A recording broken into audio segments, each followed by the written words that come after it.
Aleluya, aleluya, gloria a Dios. Gracias, Señor. Gracias por este nuevo día. Gracias, Señor, por tu bendita palabra que nos será enseñada hoy. Muy amados, bendecidos del Señor, tengan un excelente y bendecido día. Yo sé que si estás escuchando esta palabra, fuiste de los candidatos que el Señor tuvo en su haber, regalarnos un día más de su gracia, de su favor, un nuevo día para ver un nuevo amanecer, para ver de nuevo sus bendiciones, de nuevo disfrutar de su gracia y su favor. Así que dispongámonos en este día para todo lo bueno que el Señor tiene para nosotros, y qué bueno que lo primero que hagamos en este día sea someternos a su bendita palabra y sea decirle: Señor, dinos qué nos quieres enseñar. Hoy es nuestro día número 134 y vamos a leer Marcos capítulo 14, ya casi terminamos Marcos 14, y dejemos que el Espíritu nos enseñe y nos ministre lo que el Señor tiene para enseñarnos hoy. Leemos en el nombre del Padre, del Hijo y con la unción siempre fresca del precioso Espíritu Santo de Dios. Jesús es ungido en Betania. Faltaban unos días para la Pascua y el festival de los panes sin levadura. Los principales sacerdotes y los maestros de la ley religiosa seguían buscando la oportunidad para capturar a Jesús en secreto y para poder matarlo. Pero obvio, no durante la celebración de la Pascua, no fuera que la gente causara disturbios. Mientras tanto, Jesús se encontraba en Betania, en la casa de Simón, un hombre que había tenido lepra. Mientras comía, entró una mujer con un hermoso frasco de alabastro que contenía un perfume muy costoso, preparado con esencias de nardo. Ella abrió el frasco y derramó el perfume sobre la cabeza de Jesús. Algunos que estaban en la mesa se indignaron. ¿Por qué desperdiciar un perfume tan costoso?, preguntaron. Podría haberse vendido por el salario de un año y el dinero haber sido dado a los pobres. Así que la regañaron severamente. Pero Jesús respondió: déjenla en paz. ¿Por qué la critican por algo tan bueno que ha hecho conmigo? Siempre habrá pobres entre ustedes y pueden ayudarlos cuando quieran, pero a mí no siempre me tendrán. Ella hizo lo que pudo y ungió mi cuerpo en preparación para mi entierro. Les digo la verdad, en cualquier lugar del mundo donde se predique la buena noticia, se recordará y se hablará de lo que esta mujer ha hecho. Entonces Judas Iscariote, uno de los 12 discípulos, fue a ver a los principales sacerdotes para llegar a un acuerdo de cómo entregar a Jesús y poderlo traicionar. Ellos quedaron complacidos cuando oyeron la razón de su visita y prometieron darle dinero. Entonces, él comenzó a buscar una oportunidad para poder traicionar a Jesús. El primer día del festival de los panes sin levadura, cuando se sacrifica al Cordero de la Pascua, los discípulos de Jesús le preguntaron: ¿dónde quieres que vayamos y preparemos la cena de Pascua? Así que Jesús envió a 2 de ellos a Jerusalén con las siguientes instrucciones. Al entrar en la ciudad, se encontrarán con un hombre que lleva un cántaro de agua. Síganlo, y en la casa donde él entre, díganle al dueño: el maestro pregunta, ¿dónde está el cuarto de huéspedes para que pueda comer la cena de Pascua con mis discípulos? Él los llevará a un cuarto grande en el piso de arriba que ya está listo. Allí deben preparar nuestra cena. Entonces los 2 discípulos entraron en la ciudad y encontraron todo como Jesús les había dicho, y prepararon allí la cena de la Pascua. Por la noche, Jesús llegó con los 12. Mientras estaban en la mesa comiendo, Jesús les dijo: les digo la verdad, uno de ustedes que está aquí comiendo conmigo me traicionará. Ellos, muy afligidos, le preguntaban uno por uno: ¿seré yo? Él contestó: es uno de ustedes 12 que come en este plato conmigo, pues el Hijo del Hombre tiene que morir, como lo declararon las Escrituras hace mucho tiempo. Pero ¿qué aflicción le espera al que lo traicionará?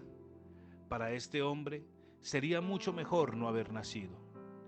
Mientras comían, Jesús tomó un poco de pan y lo bendijo. Luego lo partió en trozos y lo dio a sus discípulos y les dijo: tómenlo, porque esto es mi cuerpo. Y tomó en sus manos una copa de vino y dio gracias a Dios por ella. Se la dio a ellos y todos bebieron de la copa. Y les dijo: esta es mi sangre, la cual confirma el pacto entre Dios y su pueblo. Es derramada como un sacrificio por muchos. Les digo la verdad, no volveré a beber vino hasta el día en que lo beba de nuevo en el reino de Dios. Luego cantaron un himno y salieron al monte de los olivos. En el camino Jesús les dijo: todos ustedes me abandonarán, porque las Escrituras dicen: Dios golpeará al pastor y las ovejas serán dispersas. Sin embargo, después de ser levantado de los muertos, iré delante de ustedes a Galilea y allí los veré. Pedro le dijo: aunque todos te abandonen, yo jamás lo haré. Jesús le respondió: te digo la verdad, Pedro, esta misma noche, antes que el gallo cante 2 veces, negarás 3 veces que me conoces.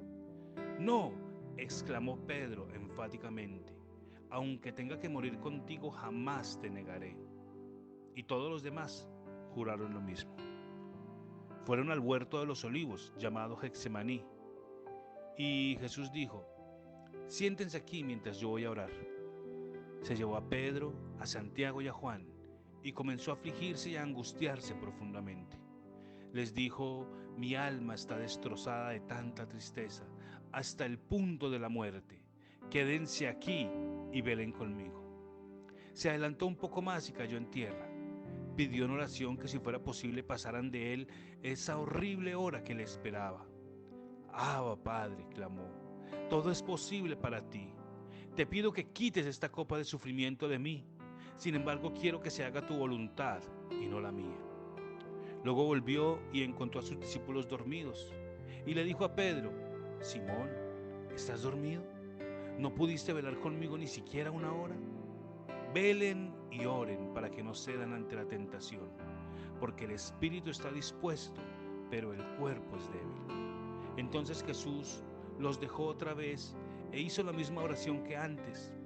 Cuando regresó de nuevo a donde estaban ellos, los encontró nuevamente dormidos, porque no podían mantener los ojos abiertos y no sabían qué decirle. Cuando volvió a ellos por tercera vez les dijo: adelante, duerman, descansen. Pero no, la hora ha llegado. El Hijo del Hombre es traicionado y entregado en manos de pecadores. Levántense, vamos, miren, el que me traiciona ya está aquí. En ese mismo instante, mientras Jesús todavía hablaba, llevó Judas, uno de los 12 discípulos, junto con una multitud de hombres armados con espadas y palos. Los habían enviado los sacerdotes y los maestros de la ley religiosa y los ancianos. El traidor Judas había acordado previamente con ellos una señal: sabrán a cuál arrestar cuando yo los salude con un beso. Entonces podrán llevárselo bajo custodia. En cuanto llegaron, Judas se acercó a Jesús. Rabí, exclamó, y le dio un beso. Entonces los otros agarraron a Jesús y lo arrestaron. Pero uno de los hombres que estaban con Jesús sacó su espada e hirió al esclavo del sumo sacerdote cortándole una oreja. Jesús les preguntó: ¿acaso soy un peligroso revolucionario para que vengan con espadas y con palos a arrestarme? ¿Por qué no me arrestaron en el templo? Estuve enseñando allí entre ustedes todos los días, pero estas cosas suceden para que se cumpla lo que dicen las Escrituras acerca de mí. Entonces, todos sus discípulos lo abandonaron y huyeron. Un joven que los seguía solamente llevaba puesta una camisa de noche de lino. Cuando la turba intentó agarrarlo, su camisa de noche se deshizo y huyó desnudo.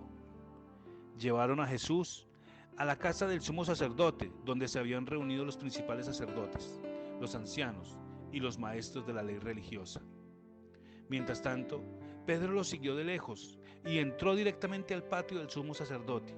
Allí se sentó con los guardias para calentarse junto a la fogata.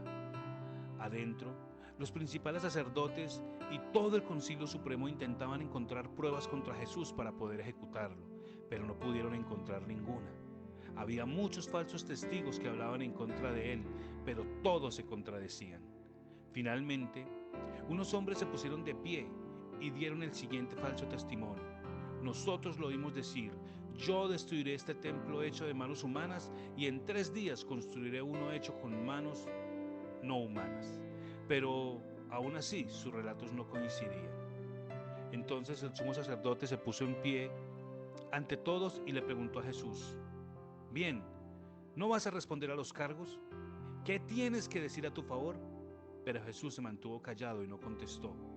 Entonces el sumo sacerdote le preguntó: ¿tú eres el Mesías, el Hijo del Bendito? Jesús dijo: yo soy. Y ustedes verán al Hijo del Hombre sentado en el lugar de poder a la derecha de Dios. y viniendo en las nubes del cielo. Entonces el sumo sacerdote se rasgó sus vestiduras en señal de horror y dijo: ¿Para qué necesitamos más testigos? Todos han oído la blasfemia que dijo. ¿Cuál es el veredicto? Culpable, gritaron todos. Merece morir. Entonces algunos comenzaron a escupirle y le vendaron los ojos y le daban puñetazos. Profetízanos, se burlaban, y lo seguían abofeteando mientras se lo llevaban. Mientras tanto, Pedro estaba abajo en el patio. Una de las sirvientas que trabajaba para el sumo sacerdote y vio que Pedro se calentaba junto a la fogata, se quedó mirándolo y dijo: Tú eres uno de los que estaba con Jesús de Nazaret. Pedro lo negó y dijo: No sé de qué me hablas. Y salió afuera. A la entrada, en ese instante, cantó un gallo. Cuando la sirvienta vio a Pedro parado allí, comenzó a decirles a los otros: No hay duda que este hombre es uno de ellos. Pero Pedro lo negó otra vez. Un poco más tarde, algunos de los que estaban allí confrontaron a Pedro y le dijeron: Seguro tú eres uno de ellos, porque eres Galileo. Pedro juró: Que me caiga una maldición si les miento. No conozco a este hombre del que me hablan. Inmediatamente, el gallo cantó por segunda vez. De repente, las palabras de Jesús pasaron rápidamente por la mente de Pedro. Antes que el gallo cante, Pedro, me negarás 2 veces. Pedro salió de allí y lloró amargamente. Gloria a Dios.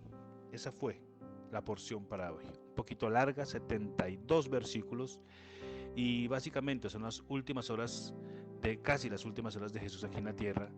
Pero me encantó de esto. O sea, todo es triste el capítulo porque nos está hablando acerca de las horas finales de Jesús antes de ser arrestado, pero me encantó cómo él va al huerto del Getsemaní y cómo él en ese tiempo de angustia no buscó un amigo, no buscó a la religión, no buscó otra cosa diferente a el Padre, la comunión con el Padre, la comunión en oración.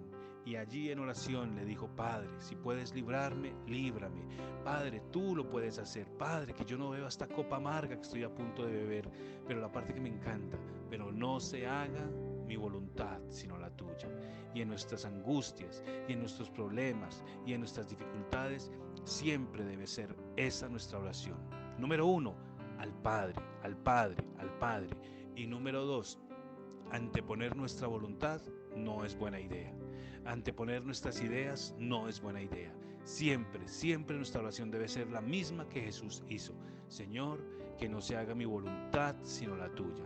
Porque muchas veces tenemos ideas perfectas de cómo deberían ser las cosas. Muchas veces tenemos formas de pensar, tenemos ideas, lineamientos de cómo debería funcionar todo. Pero el Señor tiene otra manera diferente de hacerlo. Así que yo le animo. Número 1, en tiempo de aflicción, de problemas y de dificultades, no los vea como maldición, no los vea como que Dios lo dejó, que Dios lo abandonó. No, en medio de esa aflicción es mejor: busque al Señor, busque la dirección de Dios y busque que la voluntad de Dios sea hecha en su vida. Si hay que reprender al diablo, el Señor le mostrará y reprenda al diablo que quite sus garras de su vida.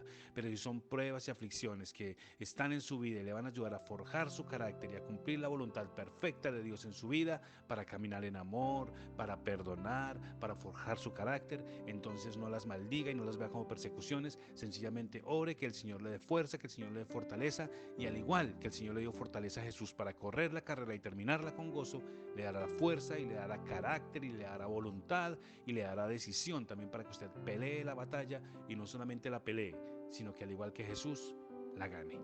Un abrazo muy grande, regresamos.